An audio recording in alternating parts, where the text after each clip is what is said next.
كركبلوي نبل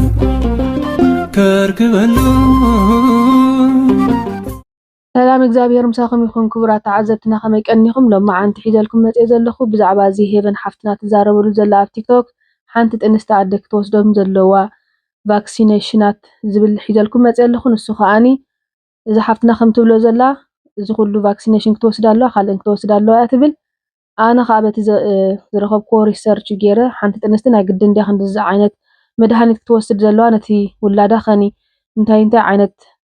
ሕማማት ከምጻሉ ይኽእል ወይ እንታይ ዓይነት ጉድኣት ከውርደሉ ይኽእል ዝብል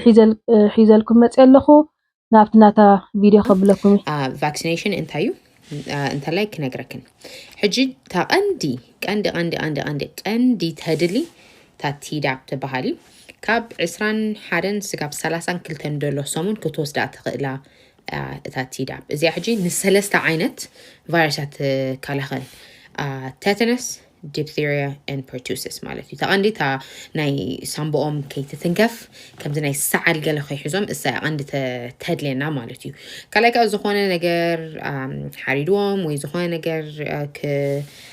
ክወሃቡ ከለዉ ክውለዱ ከለዉ እቶም ቆልዑ ማለት እዩ ዝኾነ ኢንፌክሽን ገለ ከይገብረሎም ትከላኸል ኣብ ከምዚ ዊንተር ደለዎ ቦታ ብዙሕ ሰዓል ደለዎ ቦታ ተለኹን ከዓ ፕሊዝ ናይ ዛፍሉ ቫይረስ ናይ ኮቪድ ቫክሲን ክትወስዳ safe you are pregnancy ሽግር የብሉን if anything ካብቲ risk ከማን እቲ benefit ይልዕል እቲ ካብኡ ትረኽቦ ናይ ዝኾነ ሰዓል ወዲ ሰዓል ሳሂት ሓምም ነቲ ቆልዓ እውን እቲ ደድሊ immunity እቲ ደድሊ ምክልኻል ምእንታን ከረክብ ወይ ክትረክብ ኣብ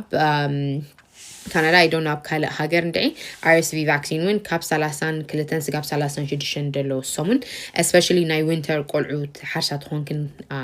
ስለዘሎ እዚኣ እውን ክትወስዳ ትኽእላ ኢኽን ገሊኡሎ ኣብ ጥንሲ ክትወስዶ ደይ ትኽእላ ዓይነት vaccine ሕጂ ከም በዓል measles mumps and rubella እሱ ኣብ ጥንሲ እዚ MMR ድበሃል ኣብ ጥንሲ ክትወስዶ ስለደይ ትኽእላ ቅድሚ ጥንሲ መሓስክን ምስ ዶክተርክን ተዛሪብክን እንታይ ያለው ኣነ ደይ ወሰድክዎ ቫክሲኔሽን ኢልክን ቅድሚ ጥንሲ መሓስክን ክትወስዶ ትኽእላ ኢኽን so that ኣብቲ ጥንሲ ከለኽን ነቲ ቆልዑኽን ኣብ ምእንታን ሓሊፍዎ ክፀንሕ እቲ immunity ሽዑኡ ካብ ድውለዱ ስጋብ ክልተወር ከምዚ ክንሰምዓት ፀናሕና እዛ ዲታፕ ትበሃል ሰለስተ ዓይነት ሕማማት ክትከላኸለልና ትኽእል ትብላ ፀኒሓ ንሱ ከኣኒ ናይ ሰለስተ ዓይነት ሕማማት ኣብ ሓንቲ ጥርሙዝ ትውግኦታ ጥንስቲ ደ ማለት እዩ ጥንስቲ ኮይና ነዚ ኩሉ ክትፃወር ንሳስ ትኽእል ዓቕሚ ኣለዋ ድዩ እቲ ውላዳ ክፃወሮስ ይኽእል ዓቕሚ ኣለዎ ድዩ ምክንያቱ ኣብቲ ኣነ ሪሰርች ዝገበርክዎ ንሓንቲ ኣደ እዚ ዲታፕ ትበሃል እንድሕር ተወጊኣ ነቲ ቆልዓ ብሬን ዳሜጅ ከጋጥሞ ይኽእል እዩ እቲ ቆልዓ ብሬን ዳሜጅ እንድሕር ኣጋጢሞ ወይ ከኣኒ ናይ ህርመት ልቡ እንድሕር ቀኒሱ ህርመት ልቢ ምቕናስ እውን የጋጥሞም እዩ ከምዚ እንድሕር ኮይኑ ነታ ሰበይቲ ቀጥታ እንታይ እዮም ዝገብርዋ ኢንዱስ እዮም ዝገብርዋ እዚ ማለት ከኣኒ ቀልጢፎም ይሕርስዋ ማለት እዩ ባዕሎም መቀላጠፊ ገይሮም ይሕርስዋ እዚ ናይ ፍሉ ቫክሲኔሽን ክትወስድ ኣለዋ ክትብሎ ዝፀንሐት ከኣኒ ናይታ ዓዲ ናይ ሚኒስትሪ ጥዕና ዝኾነ ሓላፊ ሮበርት ኤፍ ኬነዲ ጁኒየር ዝበሃል ሰብኣይ እንታይ ኢሉ ተዛሪቡ ዘሎ ኣብ ፍሉ ቫክሲኔሽን ኣብ ናይ ፍሉ ቫክሲንስ እንታይ ኣሎ ኢሉ ሜርኩሪ ዝበሃል ባእታ ኣሎ እቲ ቲዮመርሳል ዝበሃል ሜርኩሪ ማለት ከኣኒ ንሓደ ቆልዓ ኣይኮነን ኣድኡ ገና ጥንስቲ ከላ ወሲዳቶ እዚ ክታበታት ወሲዶሞ ናብ ኦቲዝም ዝቕየሩ ዘለዉ ቆልዑት ኣብቲ ክታበት ሜርኩሪ ስለ ዘለዎ ስለዚ ናይ ፍሉ ቫክሲኔሽን እንድሕር ወሲድካ እቲ ቆልዓ ገና ኣብ ማህፀን ኣድኡ እንከሎ ናብ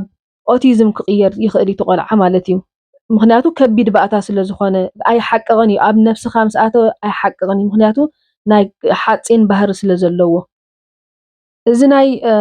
ኮቪድ ክትውግኦ ኣለክን ትብል ዘላ ከኣኒ ኣብ ናይ ኮቪድ CV40 ሲመን ቫይረስ ዝበሃል ኣሎ እዚ ቫይረስ እዚ ከኣኒ ናብ ካንሰር ከማዕብለልካ ዝኽእል ቫይረስ እዩ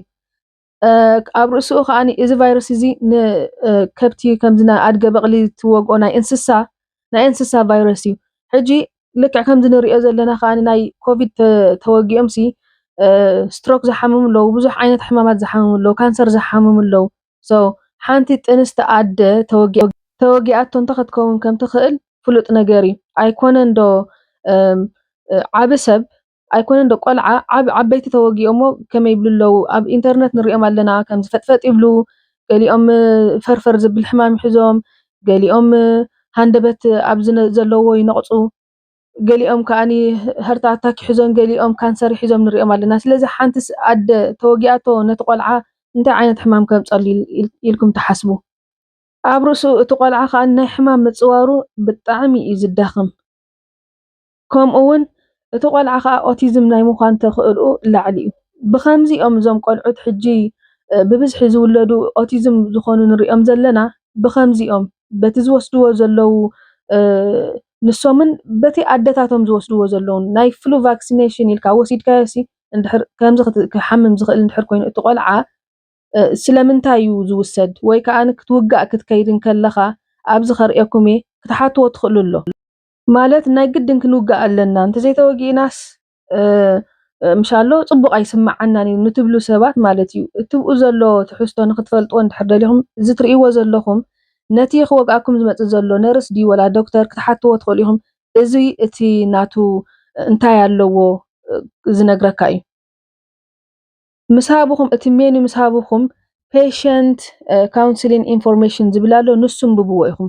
ኣብኡ እንታይ ኣሎ ክትፈልጡ እዚ ከዓ ነቶም ናይ ግድን ክንውጋእ ኣለና ትብሉ ሰባት ፈሊጥኩም ንክትውግእዎ ኢኹም ዝብለኩም ዘለኹ እምበር ነቲ ምውጋእ ደጊፈዮ ወይ ከዓ ፅቡቕ ነገር ኢለ ኣይኮንኩን ምክንያቱ እዞም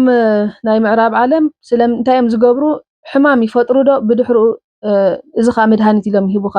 ንዕኦም ዘዕብዮም ነገር እዮም ዝሰርሑ ዘለዉ እምበር ንዓኻ ንጥቕሚ ኢሎም ኣይኮኑን ንዓኻ እንዳጎድኡሲ እንካ እዚ ከዓ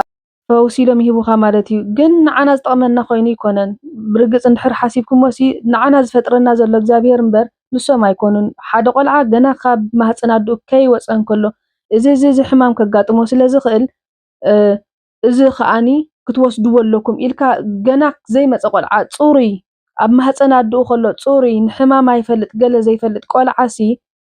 ክሳዕ ክንድኡ መርፍእ መድለዮ ዶ ክወስዶ እታ ኣደ ወሲዳ ንዕኡ ክትብክሎስ መድለዮ ዶ ቆልዓ ተወሊዱ እውን ክሳዕ ክንድኡ ዝኣክል ክታበታት ክኽተብሲ መድለዮ ዶ ምክንያቱ እቶም ቀደም ዝነበሩ ሰባትሲ ተወጊኦም ኣይኮኑን ወይ ከዓ ክንዲዚ ዓይነት መድሃኒታት ወሲዶም ኣይኮኑን ንዓና ኣብዚ ክንበፅሕ ገይሮምና ዘለው ስለዚ ሲ